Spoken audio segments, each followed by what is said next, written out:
आता झालाय उशीर, पण उद्याच्याला रविवार आहे, सुट्टी आहे त्यांना, घरीच असते तर उद्याच्याला टाइम भेटणार नाही. आणि ह्याच्या अगोदर एक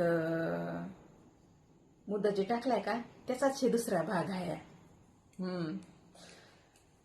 तर बघा, त्या मुद्द्यामध्ये जे मी विषय मांडलाय ना, पुरुषांचं एरिये, एक महिनाक्सर जर तुम्ही साठवलं किंवा मग असंच वेस्ट केलं तर त्याच्यापासून तुमच्या शरीरावर काही इफेक्ट पडतात का, काही परिणाम आढळून येतोय का, चांगला असतंय का, त्याच्यामध्ये थोडं राहिलं होतं बोलायचं.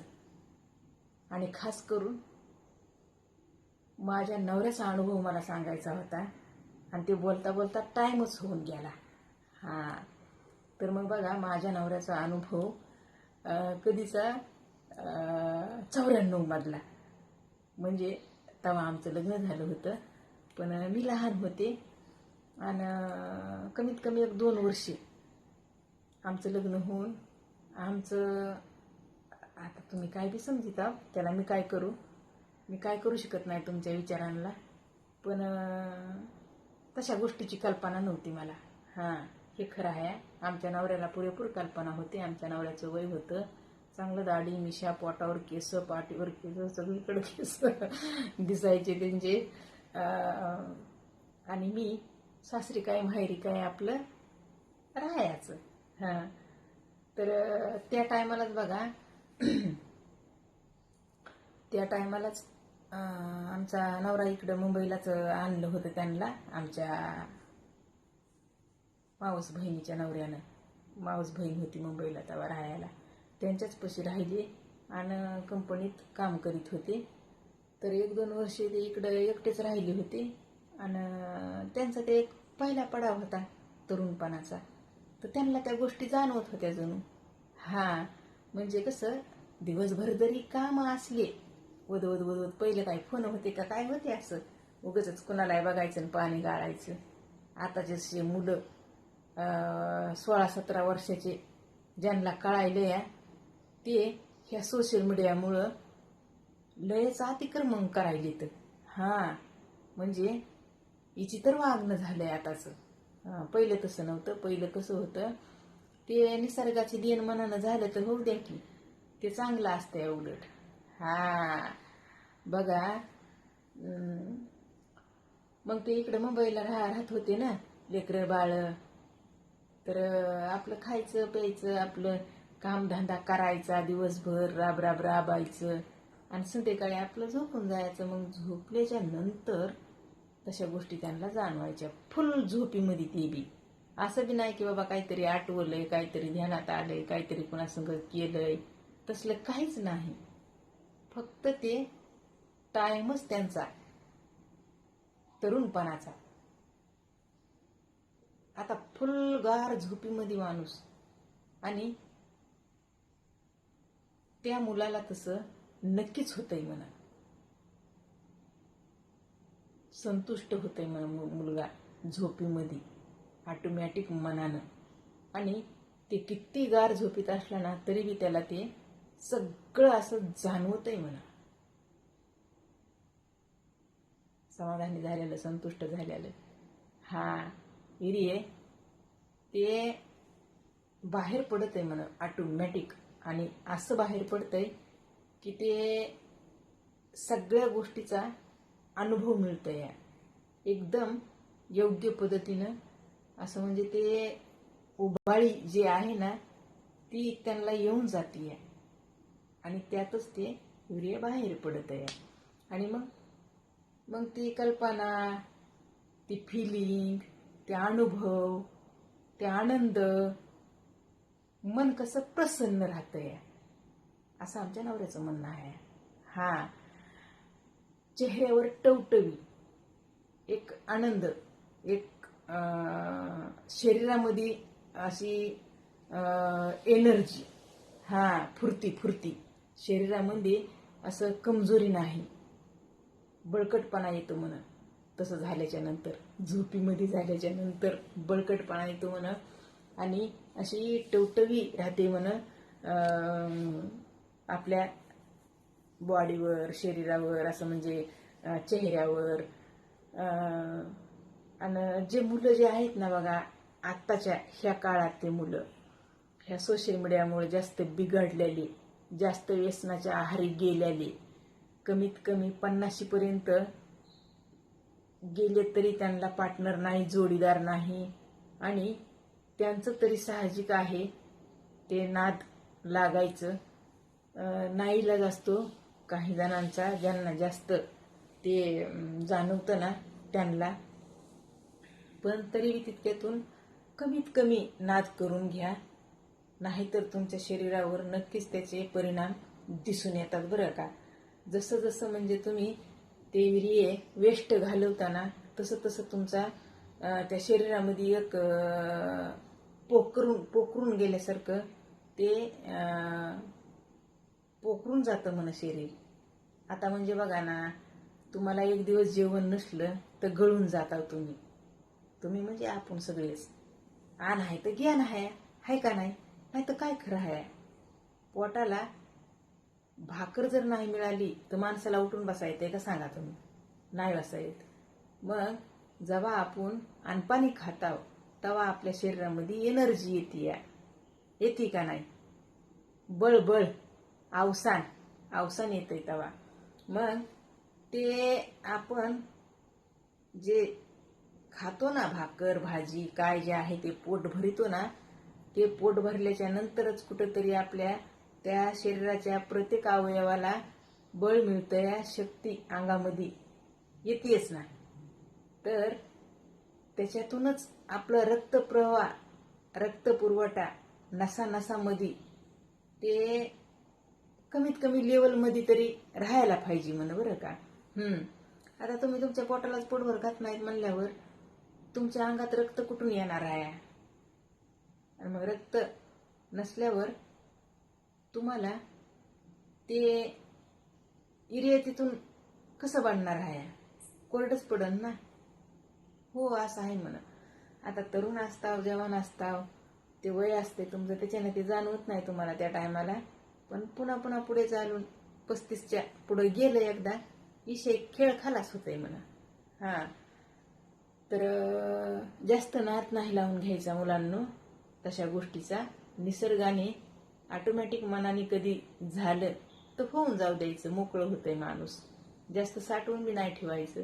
आणि ते होतंयच मन मोकळं, तुमच्या करण्याची गरजच नाही. झोपल्या ठिकाणी ते झोपीमध्येच आनंद घेता येते म्हणून. आणि असं बी नाही की सकाळी झोपेतून उठलं की विसरून जाते माणूस. अक्षरशः ते जाणवतंय म्हणा भोगल्याला. सगळं जाणवतंय म्हणा फुल झोपीमध्ये बी. तर अशी कल्पना ही कुणालाच कुणी सांगत नाही. आता सगळ्या सोडून दिल्या त्या सोशल मीडियामुळे, म्हणून मी बी बोलायली दन. नाहीतर मुलं असू द्या, मुली असू द्या, ह्या अशा पर्सनल गोष्टी कधी कुणी बोलत आहे का? नाही बोलत, नव्हतं बोलत. पहिलं जे काय घडत आहे ना ते मनातली मनातच राहतंय आपल्या. पण ते मन प्रसन्न राहतंय, दुःखी राहत नाही. उदास होत नाही. एक टवटवी चेहऱ्यावर, चमक शरीरावर, एक तेजपणा शरीरावरला वाढत जातो म्हण. आणि तितक्यात तुमचं काम धंदा व्यवस्थित तुम्ही करताय म्हणल्यावर तुम्हाला ते अनुभवणार नाही जास्त. म्हणजे ती व्यसन नाही लागणार, जशी आत्ताच्या मुलांना ती व्यसन लावून घेतलेली आहे त्या मुलांना सोशल मीडियामुळं. आता बघा की म्हातारी कळना, कोतारी कळना, पोरगी कळना, लेकरवाळी कळना, आणि किती काय काय कांड व्हायले. तर बायाला बी काय कळना, नवरे द्यायला का धडाधड उडून. आणि कवळे कवळे मुलं जाळ्यात फसवायला तर, अडकवायला तर, त्याला उसून घ्यायला तर, त्याचं शोषण करायला तर, त्यांच्याकडून त्या समाधानी व्हायला तर, त्यांच्याकडून त्या हाऊस मौस पूर्ण करून घ्यायला तर. आणि माणसाला ना एक बाई असण्याच्या नात्यानं केवळ वय मॅटर करत नाही असं कुठंतरी हे खरं आहे. वासना त्या एकदा मनामध्ये डेव्हलेट झाल्या तर मग वयाचं भान राहत नाही. तेव्हाच तर लोक असे वागत येतात. आता तुम्ही मला इन्व्हॉल्व करू नका, मला टार्गेट करू नका, मला गृहीत धरू नका. मी मुद्दा घेऊन येते ह्याचा अर्थ मी पहिल्या व्हिडिओमध्ये बोलले बघा. काय बोलले? बोलण्यानं बटा लावत जाऊ नका. ते प्रत्येक जण तिथूनच त्याच्यापासूनच जन्माला आलंय. कशाला लपवून ठेवता रे? मान्य असू द्या की तुमच्या मनाला तरी, आणि समजून घ्या, शांत बसा. आता असं नाही की माणूस माईच्या पोटातून जन्मून लगेच सगळ्या गोष्टी अनुभवतय, शिकतय, किंवा मग स्वतःची जन्म देणारी माय शिकविती या. नाही ना, कुठून ना कुठून माहिती घेते, तर माहिती मिळवावी लागते या. मग आम्ही माहिती दिली, आम्ही बोललं तर काय कुठं बिघडायलंय का? असं समजा ना, का आम्ही बोललो म्हणून आम्ही पापी झालो, आम्ही बोललो म्हणून आम्ही निवळच खालच्या लेवलचं झालं, आम्ही बोलतो म्हणून आम्ही बट्टेबाज आहेत का? काय बोलताव राव? अरे जीवन मरण त्याच्यातच आहे, त्याच्यापासूनच आहे. ते ओसू नाही का, त्याला मी फॉलो करते, त्यांचे व्हिडिओ मी बघते, प्रत्येक शब्दावर ते असं मार्गदर्शन केलेलं आहे ना त्यानं. बघत जा तुम्ही त्यांचे, माझे नका बघू पण त्यांचे बघा. तुम्हाला खरंच चुकीचं जर कुणाला समजायचं असलं तर तुम्हाला मार्गदर्शनाची गरज आहे, आणि ते मार्गदर्शन तुम्हाला तिथंच मिळणार चांगलं ओसू.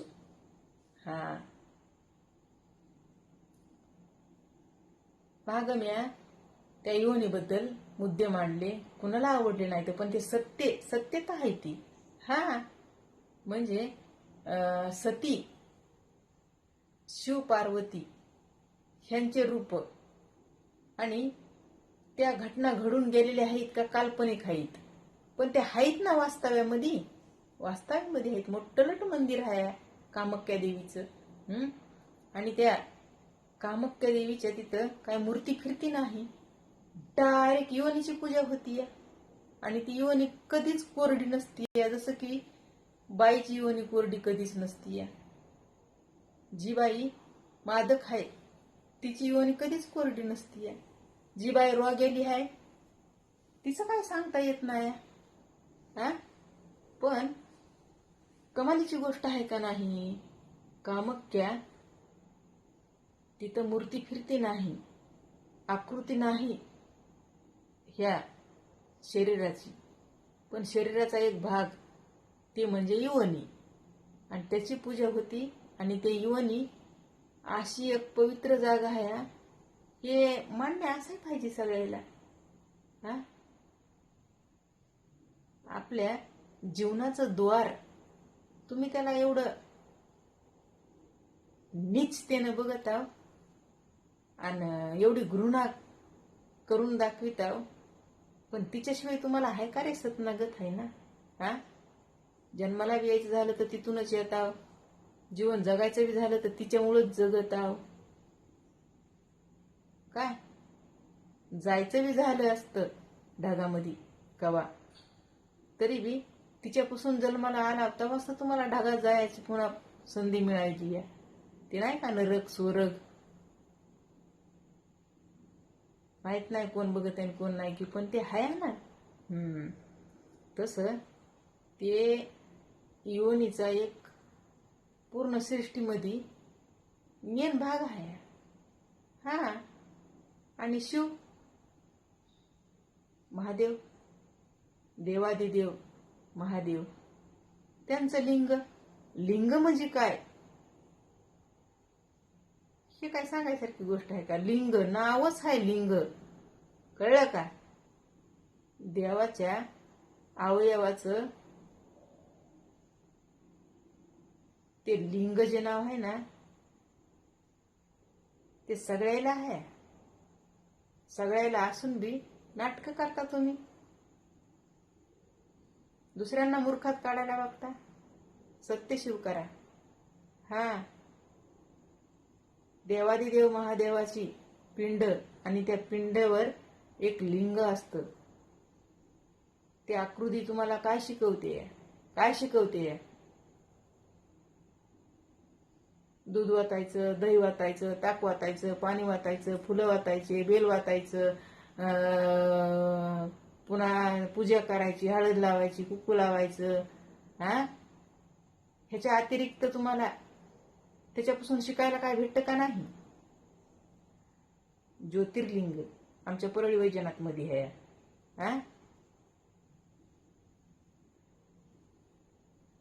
परळी वैजनाथाचं नावच आहे वैजनाथ, परळी वैजनाथ. 12 ज्योतिर्लिंगामधला एक, तिथे एक लिंग आहे. लिंग म्हणजे महादेवाची पिंड. महादेवाची पिंड म्हणजे पार्वती. आणि त्या पिंडीवर लिंग ठेवलेला. मान्य करत जा जरा, सत्य स्वीकारायला शिका. तर बघा, हे शरीरामध्ये वीर्य जे काही पुरुषांचं साठत जातंय, त्याच्यावर उपाय जर तुम्ही वेळोवेळी तुम्हाला व्यस्त ठेवलं,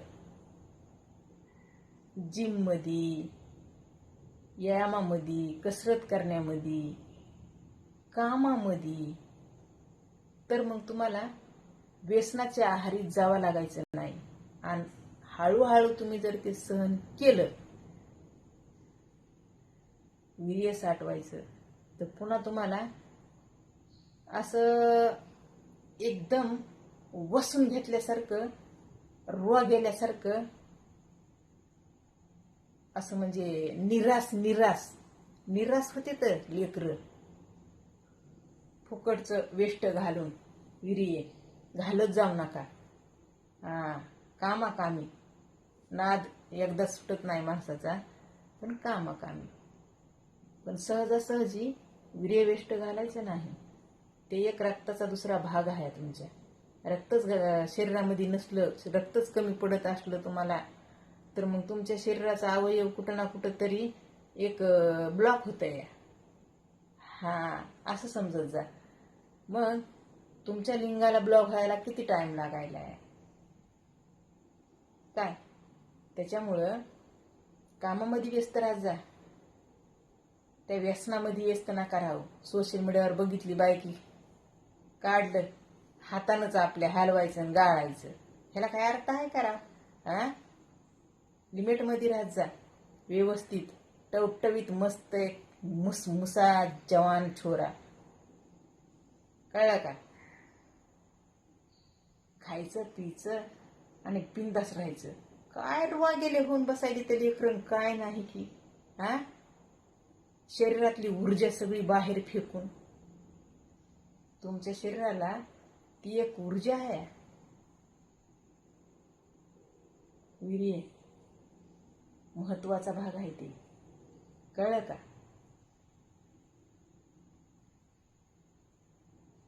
अवघड जातं, दाटल्यासारखं होतं नवीन 4-8 दिवस. असं अंग कसं जड पडल्यासारखं होतं.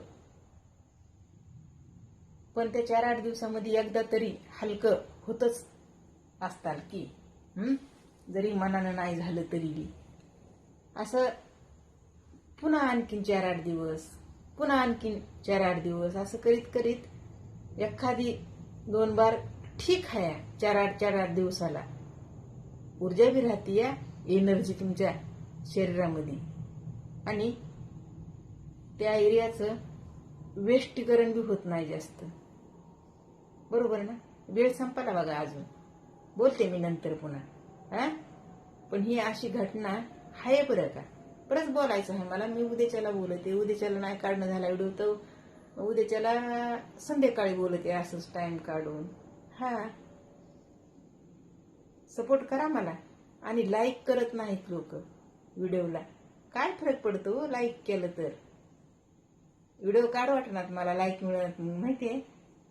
लाईक जर मिळाल्या तर मग उल्हास येते माणसाला, बाकी काय आहे. सबस्क्राईब